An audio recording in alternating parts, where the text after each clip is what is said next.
Okay, so again, very warm welcome to one of our 2 tracks at the Troopers conference. This one is the attack track. So we will see a lot of interesting stuff about how to break things, how to attack all the stuff, and hopefully learn our lessons, like Sergey suggested in his keynote today, how to make things better and more secure. We will start the attack track with, I think, a really, really interesting topic presented by Graeme Neilson. He's from Aura Software, and I think he loves to break some kind of security appliance, and he did that stuff with Netscreen. So he will present in his talk about possibilities, how to compromise these kind of security devices that are normally bought to make your network more secure. Let's see if they really secure your network. Okay, Graeme, please. Great. Thank you for the introduction, Michael. Yeah, today I'm talking about Netscreens by Juniper. Also, just a couple of weeks ago, I was sent a FortiGate by Brian Feit, which is sitting over here, so a bit of a double feature for you. Some new stuff that hasn't been released or published before about Fortinet FortiGate appliances as well. So, won't be able to talk about in quite as much detail just because I haven't had any discussions with Fortinet yet, but most of it's all be revealed. So I'm a penetration tester, security researcher, originally from Scotland. I now live in New Zealand. And as I've said, I'll be talking about equipment by Juniper and Fortinet, who both sell these network security appliances, sort of all-in-one firewalls, routers. They'll do wide area network VPNs, basically edge security devices, which I would assume, hopefully, are secure, and as Sergey was talking about trust, you can hopefully trust them. Effectively, that's really what they're selling. So my research from this came out of work we were doing for a client. We were recommending various security measures to do with the management and access to these kind of edge security devices, in particular Netscreen 5400s, which are large telco scale gigabit fiber interfaces. They were doing wide area networking sort of globally for them. Their main security measure was, I mean, they had management networking segmented off, but their real test was that they were regularly auditing the configuration files, because on all these devices there's the operating system and then there's configuration of the device, which is stored separately. And so they were regularly taking them off the devices and auditing them, because they felt that if anyone was doing something malicious, there was really no way to avoid changing the configuration file to try and route traffic where you didn't want it to go. Basically, any attack they felt would be in the configuration file. So we really set out to see whether that was true, and whether there was any way of having proper hidden control of the device, effectively a rootkit or Trojan that would enable you to control it without that showing up in the configuration, so that even though you're auditing the config, you don't know I'm there. And I suppose the main approach is a little bit different, because most of the time these edge devices are not remotely accessible over the internet or publicly, or even from certain networks by the people who own them. And certainly they shouldn't be. They run very few services, and often they're only accessible by trusted peers. So, for example, BGP or wide area networking protocols. So I really felt trying to find remote exploits on these might have been interesting, but wouldn't have been very useful. And I really felt the threat was much more to do with, obviously someone may find a vulnerability in them. That's one threat, but third-party support is a big issue, obviously. You're getting in another party to manage these devices. The supplier of the device, if I can somehow have hidden control of the device, maybe I can sell it to you before, pre-install it before you receive it. And also the sort of social engineering attack or a malicious employee. So getting someone to install something on the device they don't know what it's doing. So those are the real threats. That was the sort of threat model we were using. So I'll talk about, so really then the approach is modification of the firmware to do things that are not visible in the configuration. So I'll talk about obtaining the firmware, reverse engineering it, and I'll give you a demo of the Netscreen and also the FortiGate, which, as I said, no one's seen yet, so that should be good. So just a bit of background about the Netscreens. As I said, all-in-one firewall, VPN, do everything security appliance. This is the small one, obviously, for small business. All the way up to these NS5400s. They all run the same operating system, though, called ScreenOS, which is closed source, basically supplied to you as a chunk of data, firmware blob. The Netscreens anyway are common criteria and FIPS certified, give you a warm fuzzy feeling, and I'll mention something about that as well. The FortiGate, yes, they are also common criteria and FIPS certified as well. So the Netscreens I will start with, the one I have here, which I'm going to demo on, it's PowerPC, RISC processor, and has the usual admin interfaces for you, serial console, web, all that sort of stuff.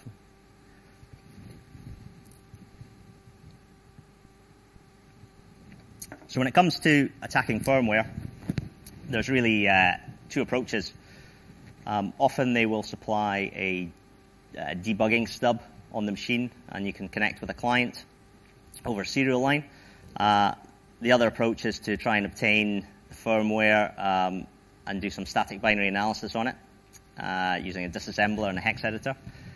Obviously, the advantage of the debugger running live is that any protections on the firmware, encryption, obfuscation, compression, they've all been dealt with, and it's uploading in memory, and potentially you should be able to just dump the whole memory, which would give you the firmware. So I took both of these when I started on the Juniper. Just some notes about the PowerPC. I hadn't done any PowerPC before I started looking at the Juniper, and in fact, quite a bit simpler. Obviously, RISC processors, less instructions.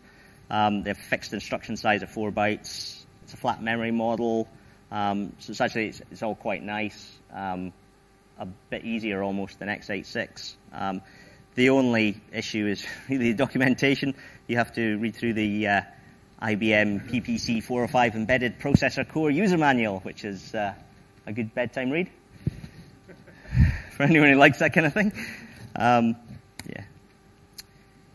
So the other problem I had to solve with the live debugging using GDB, obviously I don't have any PowerPC boxes, so there's the Embedded Linux Development Kit, and that gives you a GDB client compiled for PowerPC that you can run on your x86 client. I don't have any source, so I've got to create some custom GDB init files so that I can look at the PPC registers, the sort of stack, which is basically starts at a register by default on PPC.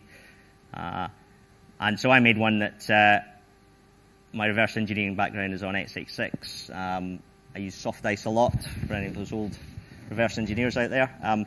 So I tried to make myself a little init file that would give me a sort of soft dice-like context whenever I broke. It's fairly straightforward. You connect with serial line, connect with a network cable. On the Netscreen, you log in and you run set GDB enable, and then you should be able to connect over your serial console and debug to your heart's content. Unfortunately, didn't quite work like that. Memory dumps I could do, although very, very slow over the serial line. I could query memory addresses, but I could never get breakpointing or single stepping to actually work for me. I'm still not really sure whether it's probably customization of the GDB stub that they have on the Netscreen devices, just limited to what I could do. So really I was left with static analysis. So we went and bought this little box here, became a customer of Juniper, a client. And once you're a client, you can log onto their website and download versions of firmware specific to your device. So I basically logged in and got all possible versions of firmware that would load up on my device, all the way back to version 4s through 5s. And now there's version 6 as well.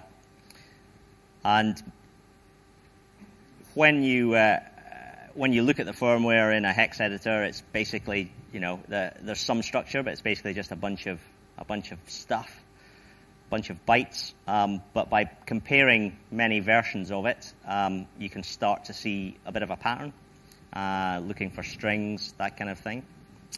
So this is the rough structure that comes out of it. There is a header, fairly small header, which has some magic signature bytes at the beginning, has some other bytes which appear to be about system version, some system information.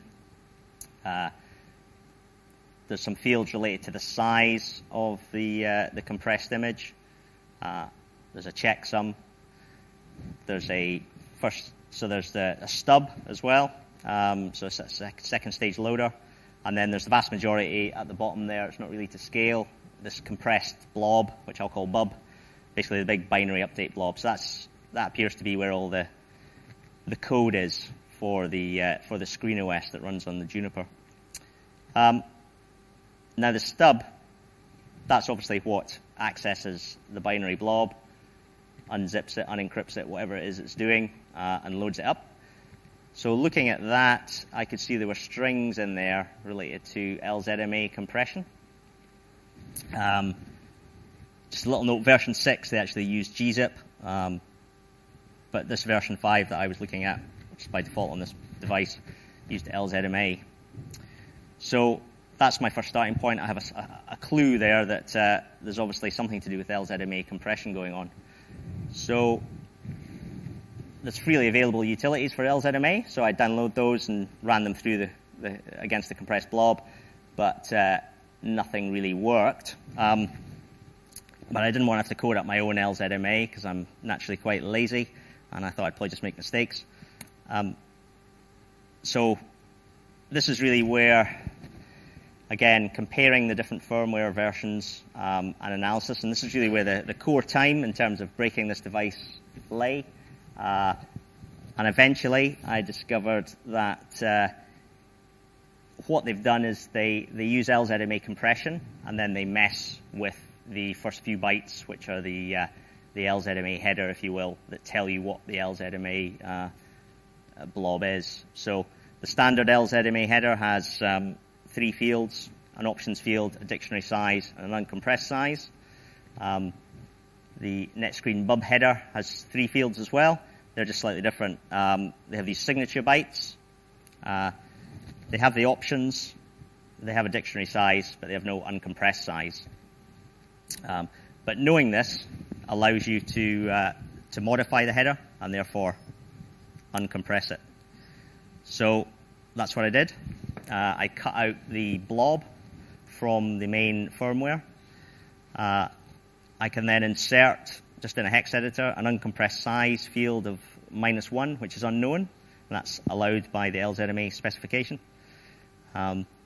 Again, there was some playing around here. I had to modify the dictionary size, and I kind of discovered that through guesswork, fuzzing, reading the LZMA spec, and then that allows me to decompress it using standard LZMA utilities. So, well, hey, so no encryption. Basically, obfuscated compression is how they're protecting their closed source operating system. And really not difficult, not time consuming, a little bit annoying and kind of painful, but not difficult. So then the next step is, can I compress something back up, insert it back into the firmware, and then load that up on the device? That's the first stage. And yes, I can recompress the blob. I can change 1 bit, recompress it, modify the dictionary size back, delete the uncompressed size field, it's 8 bytes worth, insert into the original firmware file. So at this stage, I can run effectively untrusted code. on the Netscreen device. So as Sergey said, security to do with composability and trust. And I think here you're at the stage where you can't really trust what's running on that device, because I can take it off, I can change it, put it back on. And yes, so over the serial line, I could modify the binary screen OS. I could add a change code or data. I could recompress it, prepend the original header, which has the stub and the signature bytes, all that stuff, and then re-upload it over the serial console onto the device. At this stage, it also supplies a web interface, which allows you to load up firmware from a web console. And I attempted to do that at this stage, and there was an additional checksum check going on, and I'll address that later on. So at this stage, I couldn't quite do that, but we'll talk about that in a minute.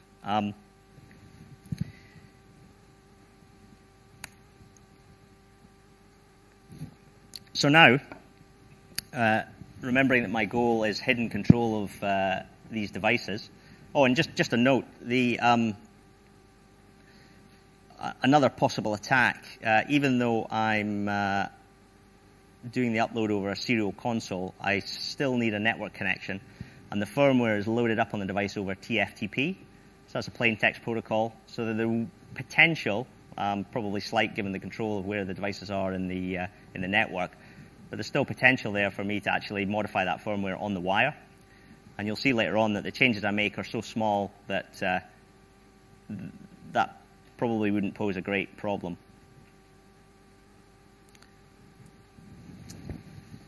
So as I said, so given that my aim is hidden control of the device, I really need to analyze this binary that I've got, so the uncompressed blob. So this ends up being about 20 megabytes. And again, there's looking at lots of them. So I go through all the firmwares and uncompress them all. Again, there's a header with some magic bytes, what looks like an offset address, some other stuff going on.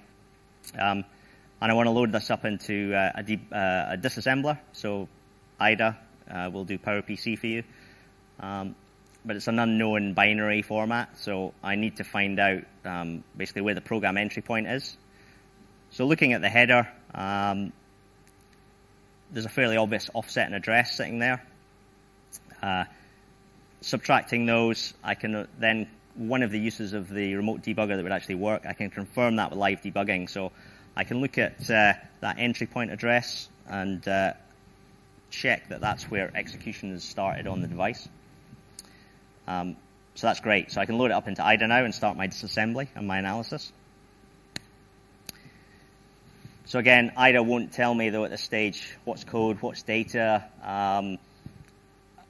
So I need to write some scripts to find function prologues, mark them as code, search for strings and data sections, try and work out which bits are which. So again, a fairly time-consuming process, but not hugely difficult. There's some fairly straightforward techniques using error strings to try and identify functions. Often error strings will tell you, error in read file function, those kind of things. So a lot of the code, you can start to work out what it's doing, and as you build up the cross references, it becomes clearer and clearer.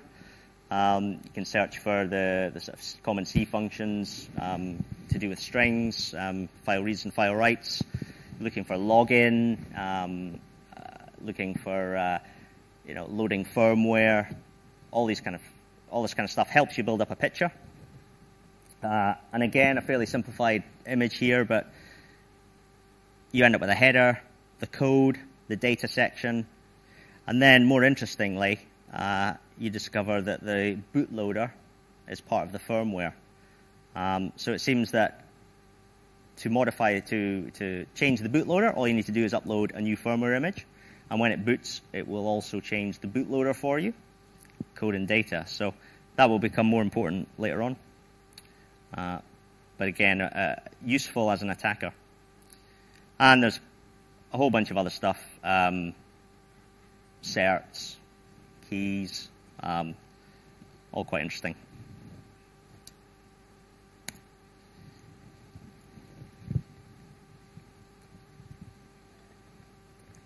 So for me, a Trojan Screen OS to run on a Netscreen really had three main functions I needed to do. I wanted to be able to install or upgrade a firmware over any of the interfaces, the serial, the web console.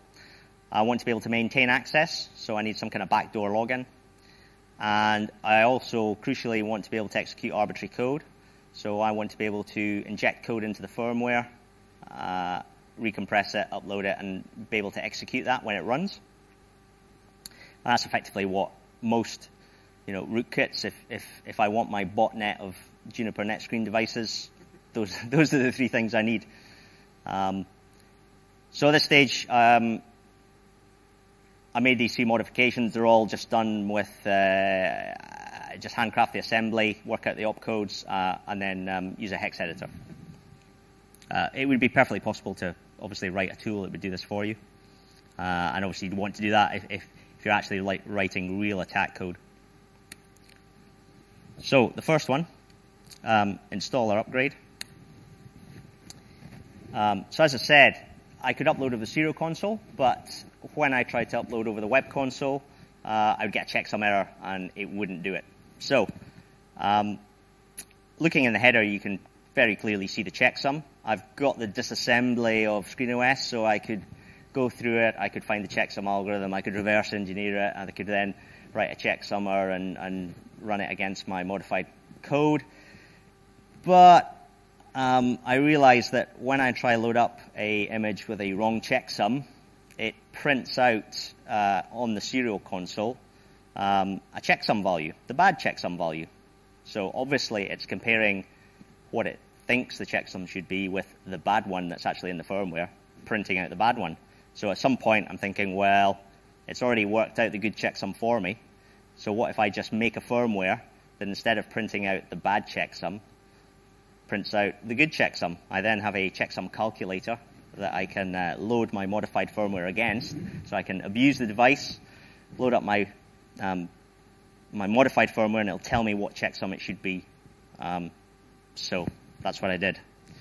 And that allows you to then load modified images via the web interface. So, and again, a little as one of the issues Sergey was talking about using code that's already there.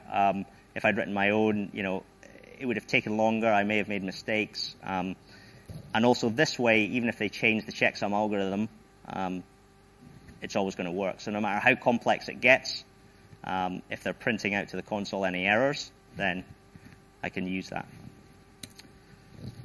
And that turns out to be fairly straightforward. So here's the PC assembly for it, the PowerPC assembly for it. So you see in the first couple of lines there, it's loading the checksum into register 4. Register 3 contains the calculated checksum. And if you just look down to the bottom there, there's a print to console line where register 4 is printed to the console. So I just need to change that, the third line, the branch if equal line, which jumps away if everything's good. I just change that to basically load register 3 into register 4. And then, and obviously this firmware won't load any firmware, but it'll happily print out the checksum value I need. So a trivial change, really, trivial. Much less work, I'm happy. So, second bit of functionality, maintaining access. So this is where I need to have a backdoor login. So this is key. This is really what I want. So again, reverse engineering the code, looking at the code in the disassembler. After some time, I can see that serial console, telnet, web, and SSH, they all compare password hashes. So in the configuration of the Netscreen, a password hash is stored rather than the password. And so the ScreenOS compares hashes. So when you enter your password, it hashes it up in memory and looks at the config it's got, compares the two hashes. So that's nice, so no password's actually stored, just the hash. And as you'd expect, they all use the same function. Also, SSH will fall back to password authentication if the client doesn't supply a key, unless you explicitly disable it. So it's something to think about if you're hardening these devices.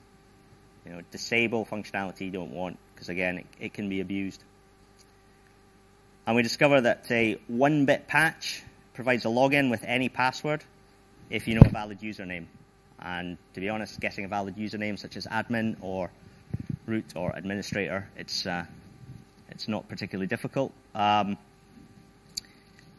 So 1-bit in the code. So this is very like 1990s kind of cracking shareware, where people really didn't understand what you could do with hex editors or disassemblers. Their protection mechanism they felt would never be discovered. So again, once you're into the Screen OS and the disassembly, there's none of the modern operating system protections. It's all just sitting there, and they're assuming I will never be there or an attacker will never be there. So the changes become, once you've found them, become trivial. So again, here's the function, here's the code. What's interesting about this code, I suppose, is I could make this code so obviously the 1-bit is nice and easy. It's a comparison 0 and 1. I just changed the bit. So here you have the option of making any password work, or I could change it so that any password except the proper one would work, which is quite fun. But again, 1-bit patch. So as I was saying, intercepting this on the wire over TFTP, given that I've only had to change 1 bit for an SSH backdoor, becomes fairly doable. And then the last piece of functionality, this is the real meat. This is where I want to inject code into the binary. So this is the hidden functionality, the hidden code that I can then make the device do things that are not reflected in the configuration. So there's a large block of nulls in the Screen OS. This is very common on firmwares. Obviously, they have certain sizes that they'll load up into memory, and it allows room for extra functions that they might add at a later date. So I can inject proof of concept code into the block of nulls. For the purposes of proving what I can do, I decided just to code up a sort of message of the day function. And that really satisfies all the things I need to do. I need to patch a branch in the code, which will jump to my code. I want to be able to use inbuilt Screen OS functionality. It holds this great stuff, packet manipulation, routing. I want to be able to access all those functions. I want to have new code, and then I need to jump back to the normal path of program execution. So here's my fairly simple function, message of the day. I chose, I discovered the print to serial console function effectively. So what this code does is whenever anyone, hook the login function, whenever anyone logs in, whether it's over serial console, the web, TFTP, it'll print a message of the day to the serial console. So I've injected a new string into the Screen OS. There's just some very minimal setting up the stack at the beginning, loading up the string. The instructions in PowerPC, as I said before, they're fixed size, so you have to load up the string in most significant bit and then least significant bit. Print to the console, buff, back to the call function, and there's just translated into hex and just typed into the hex editor and then recompress the firmware. So again, it's not real attack code. It's not someone would actually put in, but does everything that you need to for real attack code. So on to some other protection mechanisms. I noticed while I was loading up and playing with it that every time I loaded firmware, a little string came up that said image verification ignored ! And it turns out that all the Juniper Screen OS firmware files are signed. And as an administrator, you can load a Juniper certificate to validate the firmware. But crucially, this certificate is not installed by default. I had to go onto the Juniper website and find the cert and download it. So one, I'm potentially not obtaining it from a trusted source if my DNS server's been exploited and I'm being redirected around the place. There's potential for changing that cert. And as the administrator, you can delete the certificate. There's two commands. There's load a cert and delete a cert. So for me, that doesn't really count. If I'm doing this in the supply chain or I have some serial console access to the device, then I can remove that cert and then reload it. And even more interestingly, obviously, I could load up my own cert. And the check is done in the bootloader. And if you remember back when I was talking about the sections in ScreenOS, there's the ScreenOS code and data followed by the bootloader code and data.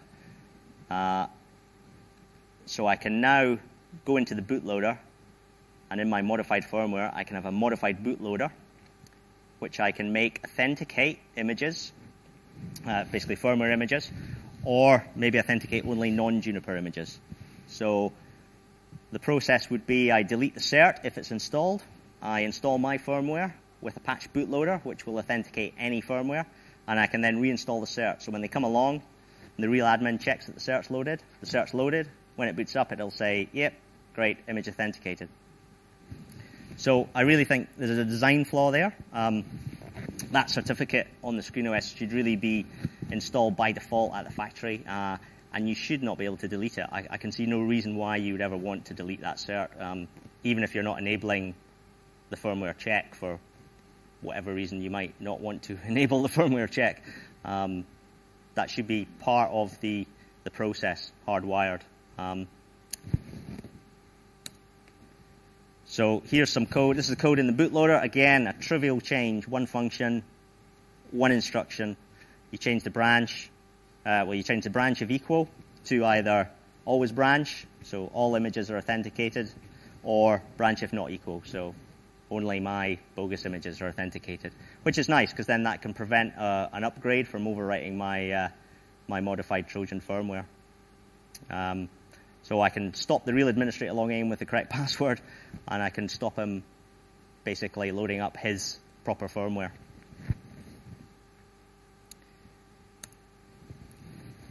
So thinking about what we would do, real attacks would be all possible. Building a shadow configuration file.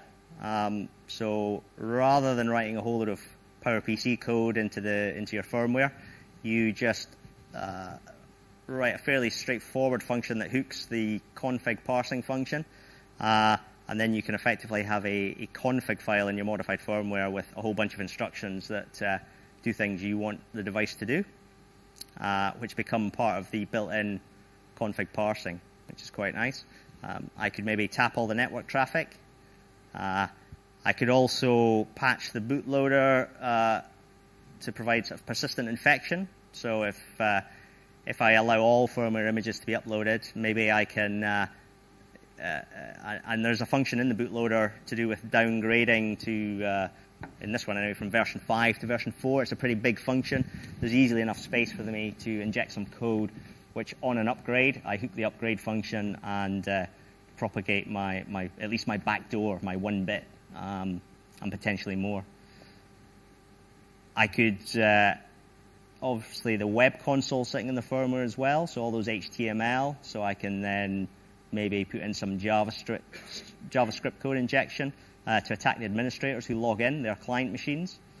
And then for me, most interesting is really further reverse engineering. So what's in the ScreenOS? What more information can I discover about ScreenOS from reverse engineering? So are there private keys, private certs?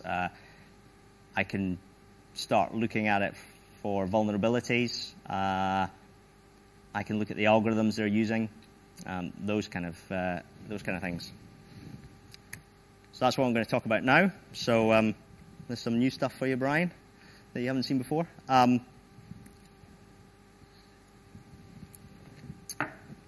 So I just before I talk about that, actually, So as I said, this came about as part of work. So at this stage, I've got something that proves I can control this client's device.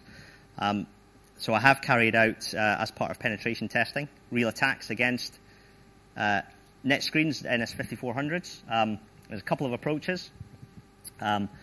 One is because a lot of people have mentioned physical security, and that protects their devices. So again, going out to prove that humans being the weakest link, one of the attacks we carried out was visiting a data center as a third-party vendor without the the security section of the client's knowledge, but not the operations section. We arrived to work on some machines. There's a whole bunch of processes in place, which means we should be monitored. We should be restricted into what we can do. But in that scenario, we were able to access a rack next door, and there's two NS5400s sitting in a high availability cluster, which is nice. So you can bring one down, install the modified firmware, it comes back up and then takes over again. So that's a real attack in a real situation. And again, the process and humans being the weakest link, the physical security really, I don't think you should be relying on for, as everything. The devices themselves should have more security. And then the other one, a more social engineering style attack, where having gained control of internal DNS server, we then send the admins of these devices an urgent email from the Juniper security.net, basically saying, here's a link to a new firmware that's been released that patches this horrible Netscreen of the Dead issue. Please go to the website, download the firmware, and install it as soon as you can.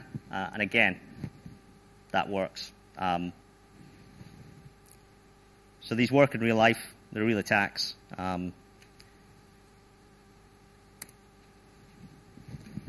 so this is a more recent find. We're doing FIPS and common criteria audit, certification of a whole system, including Netscreens. And one of those, basically, as a quote there from the FIPS 142 security policy for Netscreen device, stating that the following non-approved algorithms are disabled in FIPS mode. So basically, you can enter a command that enables FIPS mode on all these devices, and it disables a bunch of algorithms. Those being DES, MD5, NSMPv3, a bunch of other stuff. But when you reverse the ScreenOS password hashing algorithm, you discover they use MD5, even in FIPS mode. They basically take the username, they take a fixed string, administration tools, they add your password, they hash that up, they base 64 encode it, and then comes the genius. The real protection, the non-MD5. This is what makes it non-MD5, I'm assuming. They insert the characters, which I think if you read them backwards and insert some E's, I think you'll find spells Netscreen. They insert these NRCSTN at fixed positions in the string, and there you go. So again, trust. I think trust becomes an issue. This is clearly stated as not using MD5 for encryption, but clearly it does. So I mean, you have two approaches there. You can either take those letters out, and it's an MD5 hash, or what we did was you can very simply write a little algorithm that will build a rainbow table of likely passwords using that algorithm, and then you can, if you gain the configs, you can start cracking Netscreen passwords. So interesting what you find when you look in the closed source. So as I say, I've talked about this before. Talked about this at Black Hat, and before that, before I'd ever talked about it to anyone, I sent the information and a demo firmware to Juniper. Sort of pointing out what I'd found and trying to engage in a sort of dialogue with them. Their initial response was, "This is expected," which I thought was interesting. So I wrote back saying, well, in fact, there was some. Well, I've got some stories, but I'll see how time's going. Initially, the security guy responded very quickly saying, great, thanks very much. And then months passed, and then I got a call from a helpful man from support, basically asking me, I understand you have a problem with your firmware loading. And I said, no, I don't think I do. I don't think I do. And he said, oh, I'll tell you what, why don't you come into this view-only Citrix session with me, and we can try and diagnose the problem. And I was like, I really, okay, whatever. So he's then sitting on his support network, and he's got my email open, clearly saying Trojan firmware, very clear in the subject line, and later on, Trojan firmware. And he's loading it up on his support network onto a Juniper device, saying to me, look, it works fine. So I did consider sending him some other ones. There were some IPs sitting there, and yeah. But so I then wrote to them saying, well, okay, I take it this is expected. You don't mind me publishing it. At which point I didn't get a response. And then when they found out I was talking, they sent me some other emails, which they thought it was cool that I was presenting, which was nice. And then the day before I presented, they published a JTAC bulletin, which is basically a security advisory for Juniper customers only, stating ScreenOS firmware image authentication notification, risk level medium, which basically says that all Juniper ScreenOS firewall platforms are susceptible to circumstances in which a maliciously modified ScreenOS image can be installed. So I would say if these devices are protecting your perimeter or your wide area networks, that's not a great statement. So I think trust becomes, an issue. Their recommendations are install the cert, which is fine. Restrict which hosts can manage your firewall.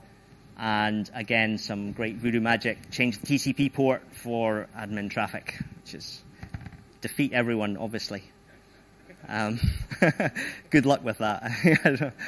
I'll never find it now. So, I suppose what can you do? Rules for survival.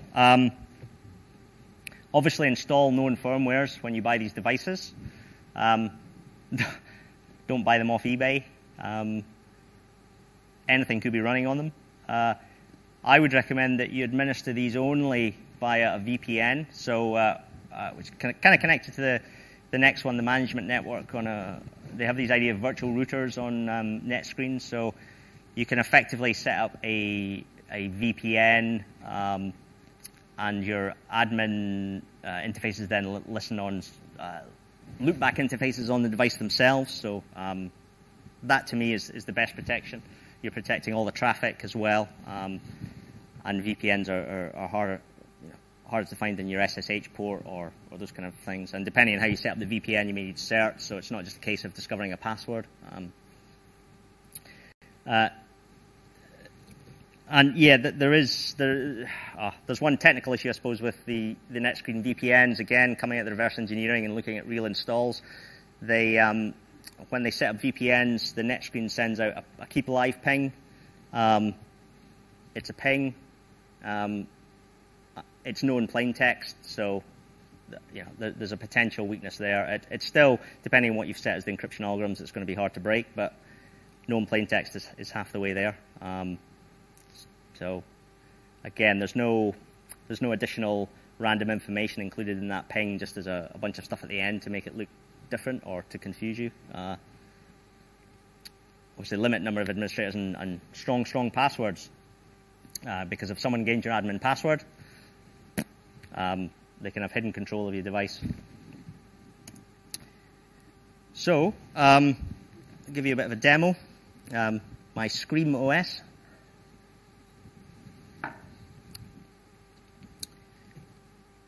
So I've just got, this is the little Netscreen here. I've got a serial console and a network interface up on my little laptop here. I've got a TFTP server with some a modified firmware image. And I'll just show you. So this is the web console of the Netscreen.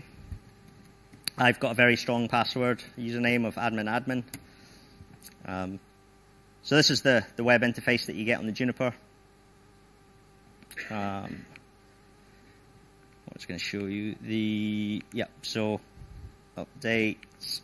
So here's where you can load up a firmware update over the interface, over the web interface if you wanted.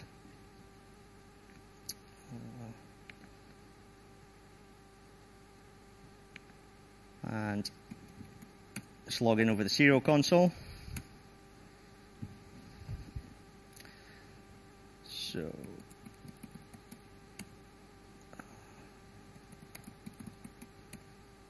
so there we go. So there's the Netscreen system. So what I will do, I'll just reset this device.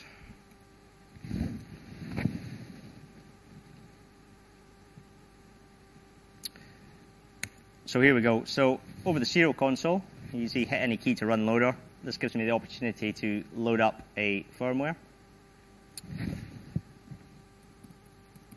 So I have my Troopers web interface here. And so there you go. So you can see the TFTP server loading up.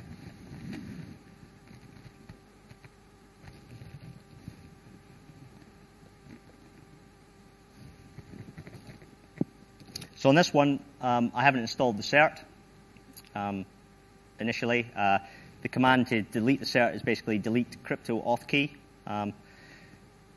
So here I now have the option, and this is quite interesting, to save to onboard flash. And after this, I'll get the option to run the uploaded firmware. So this gives me an opportunity to effectively run an in-memory attack. So I'm not going to save to flash.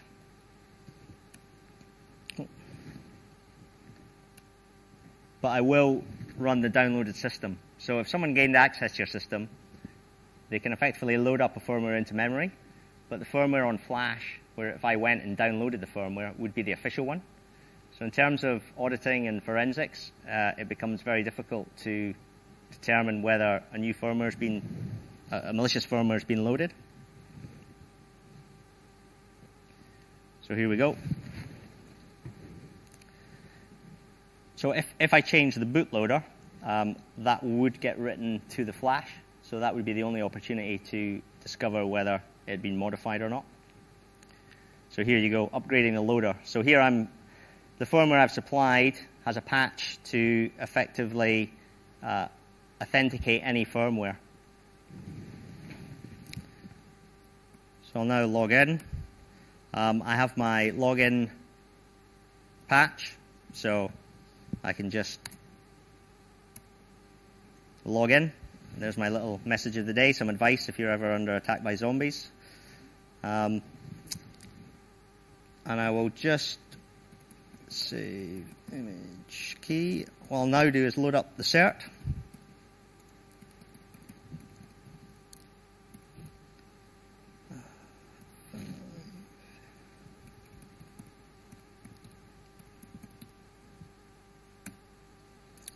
So there you go. And I'll now reset the device. And now if you just watch the, I'll just load up. So this would go back to the old version because I hadn't saved, so I'll just load up my modified one again.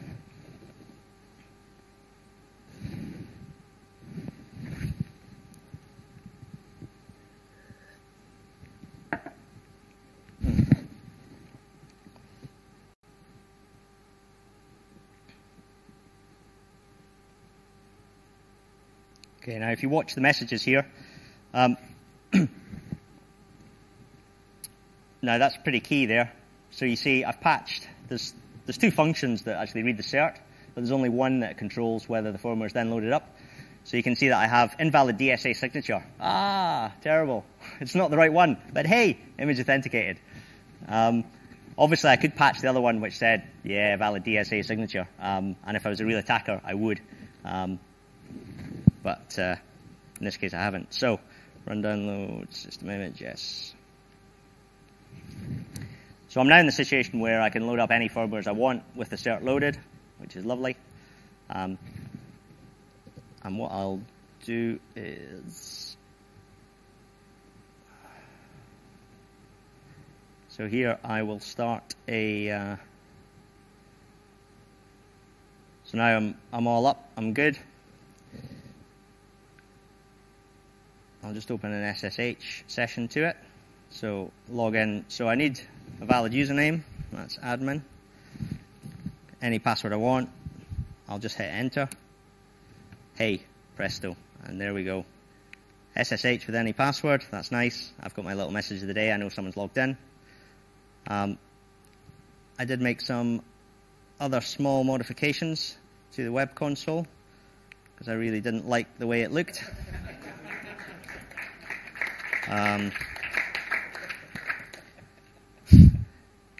And my little favorite is Bub. Hey. So if you see, if your web console has a little zombie head on it, be afraid. Okay, so just quickly, quite tight for time here. FortiGate, so that was an example of the Netscreen. So kindly, Brian over here, about 10 days ago, sent me a FortiGate. Just kind of laid down the challenge. I've got 10 days. What can you find? So they're a bit different. They exactly the same market, exactly the same device, same functionality. It's an x86 platform though. It runs an operating system called FortiOS, based on Linux. They actually got done for GPL violation, but we won't talk about that. It's supplied as a standard gzip, so there's no obfuscation. Has a cert and a hash appended. Looks good. When you decompress the image, it's just an encrypted blob of data. However, so that's a step up from Juniper, you're thinking. That's good. It's encrypted. However, there are some weaknesses. And if you've ever looked at hard disk encryption, obviously there's some issues around random access to sectors and how you encrypt that and where the keys are. And effectively, there are watermarks in this data. So there's patterns in the data, and it looks like a disk image. So you've got first 512 bytes. Kind of looks random, but then it's 512 bytes. It starts looking like an MBR, master boot record. There's some space. Then there's something else. Looks about the right size for a kernel. And then there's a big chunk of data. Starts looking like a compressed file system. And if you've ever looked at embedded Linux systems, that's typically what you'll do. You'll have some flash system, which you then, the kernel and the root file system get basically loaded up into RAM disk, and it's all run from there. So again, this gives you known plain text. You know what some of those bytes are going to be. There's parts of the root file system that will be null. So you can start attacking the encryption. Also on the Fortinet, the BIOS chip sitting in a PLCC, little socket. You can get a little tool. You can pull that out. You can stick it in an EEPROM reader. I'm not going to tell you what I found in there because, unfortunately, I haven't had time to notify Fortinet or talk to them about this. So some of the details are going to have to be a little bit fuzzy. But bottom line is, FortiGate will load firmware even if it has no cert, no hash, and is unencrypted. So there you go. So the only verification, if you can decrypt the file system, the firmware, the only verification is 2 string verifications. The start of the MBR has a file name which has to do with the device and the version ID, and the compressed kernel that's sitting in there must be called FortiKernel.out. So it's a gzip, so the file name's in the gzip.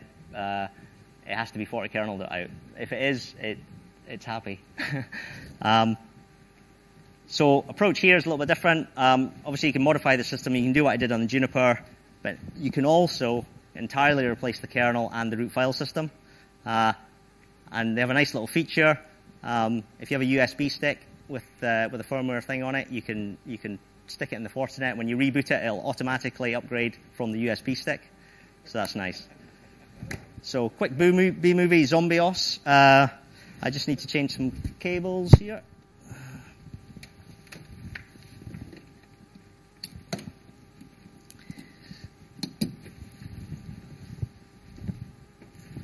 Same kind of idea though. You have a console, you have a network interface, loads up the firmware over TFTP. Okay. You have to have this crazy cable though, which goes from RJ45 to serial adapter to USB. It all works though. Okay.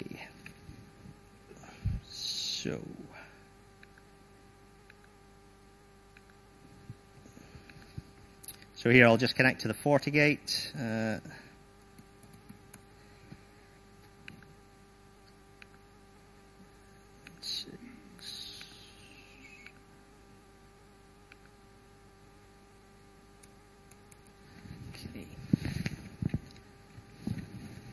Beautiful. So I'll just let this load up. So this is the official firmware. Again, there you see press any key to display configuration menu. Reads the boot image. So here I'm going to do the same thing. Once it's booted up, I'll reset the box, load up my own firmware. Just takes a little while.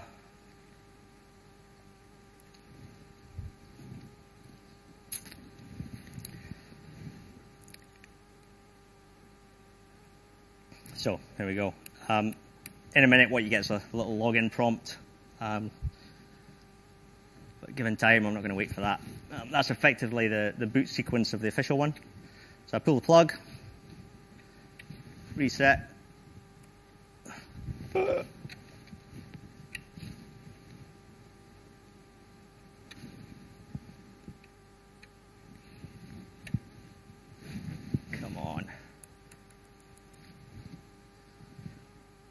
You can come to your own conclusions about the reliability of various vendors.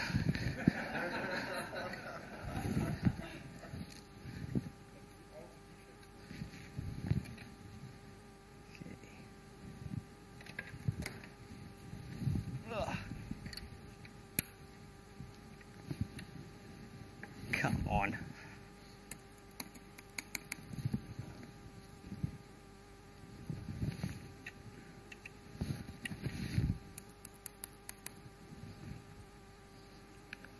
Okay, just give me a second here.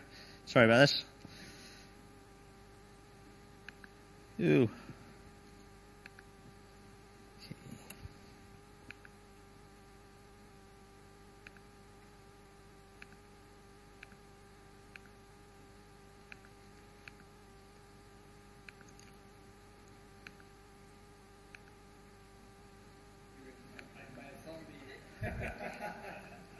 I'm not using Windows, honestly.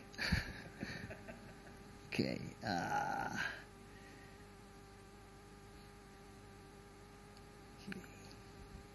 we go.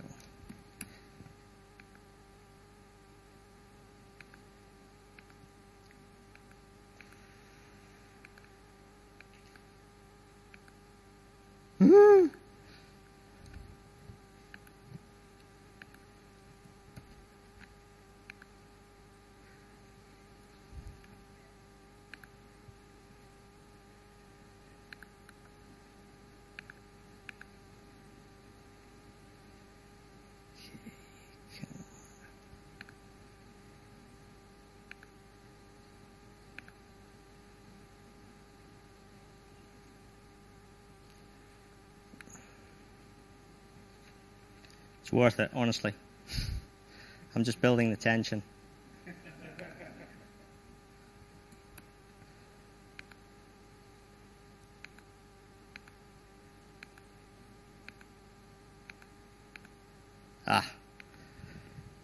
Okay, one last try.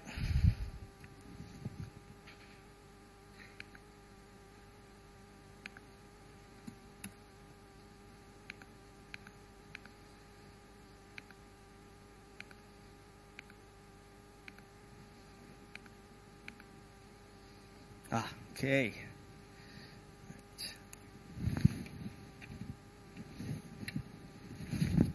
Okay, here we go. Right, here we go. Get firmware image. Troopers.FortiGate of the dead.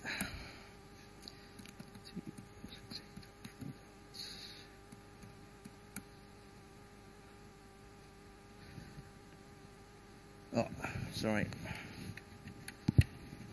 I'm really...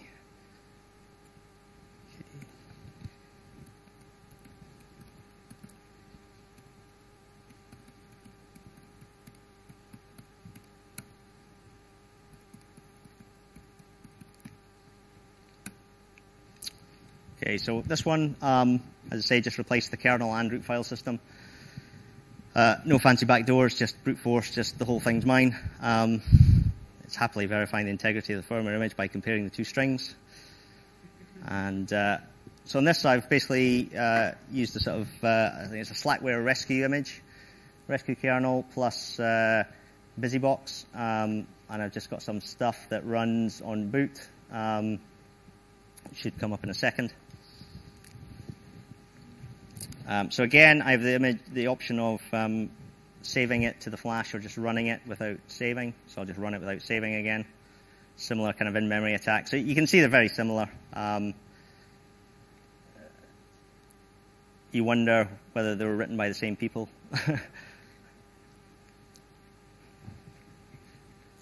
As I said, you can see the Netscreen is possibly a little quicker in some respects.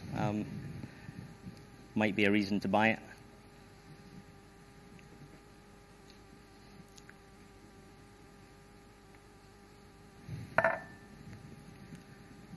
So here we go, bit of a D message. You can see what's in the box, and a nice little message of the day. So there you go.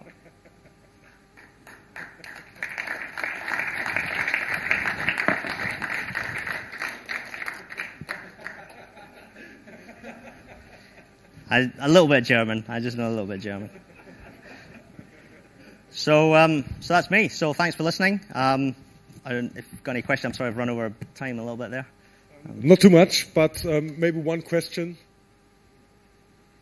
I think there will also the possibility to talk to Graeme. Absolutely. One of the breaks. So totally. Okay, so Graeme, thank you very much. Very entertaining talk.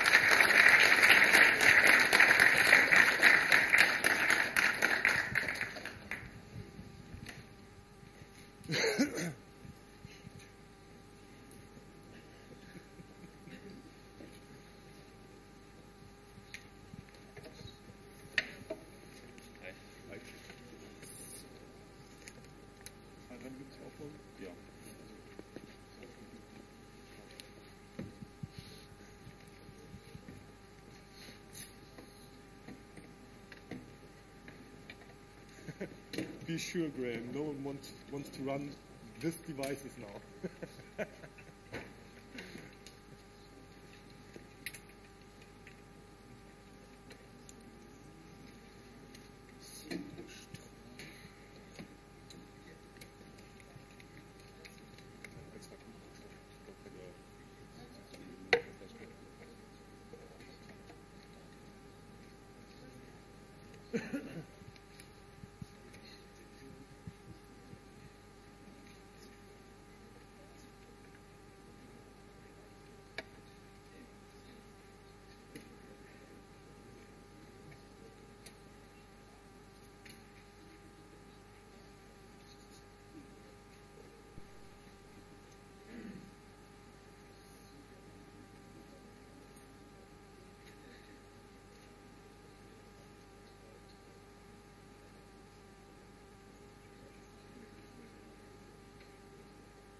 Okay, we just needed some time, change the laptops, but Ralph is ready now. So next talk, I think, will also be very interesting.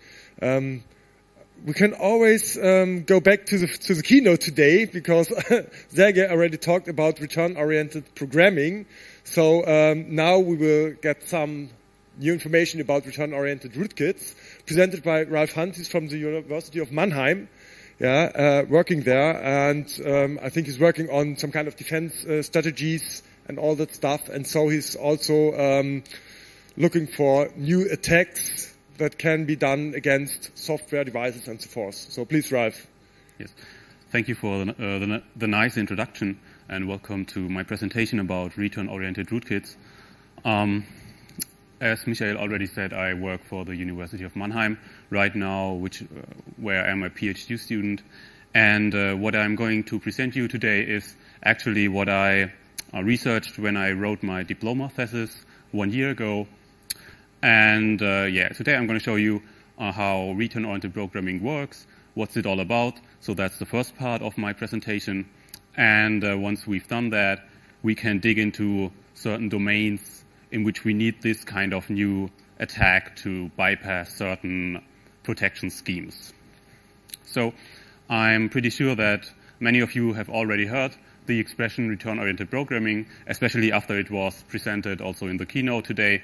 And it's a pretty high topic that was discussed in many presentations on past year's security conferences, such as Black Hat or DEF CON. And in the beginning, it all started in 2007, where Hovav Shacham wrote his paper, The Geometry of Innocent Flesh on the Bone, Return into libc without function calls. So as always, some crazy hacker dudes had already had similar ideas beforehand, but let's just say that this was kind of the beginning of the entire hype about return-oriented programming. So if you would ask me what return-oriented programming is all about, I would say that it's about how to write programs that do not have any own code. Until a few years ago, everyone had this assumption that if you would want to execute your own computations on a computer, then you would need to have your own code that you inject into the system and execute it in some way. But this was kind of the first time that we really saw that this assumption is not kind of true. And especially from the security perspective, this is problematic since many protections rely on this certain assumptions. So instead of using our own code in the system, instead of injecting our own code into the system, we just abuse already existing code that is spread all around the main memory, and we try to chain this code together to make it do arbitrary stuff. And when we mean arbitrary stuff, we usually mean malicious stuff. So before I tell you how return-oriented programming actually works, it might be wise to take a look back into the history of software vulnerabilities, especially to take a look on what I call it, king of software vulnerabilities, which is the buffer overflow attack. The buffer overflow vulnerability, which posed a lot of headaches to many security researchers, as it is, I would say, still one of the most widespread vulnerabilities that you can find in software, since most of the software that you run on your computer is still written in C. And as we all know, C is a non-type-safe programming language, which also means that it does not have any implicit data bounds checks. And so the idea about buffer overflows is simply that we abuse these missing data bounds checks to overrun certain buffers, and then we can also override function references that are somewhere in the memory, and hence we can divert the control flow. This is actually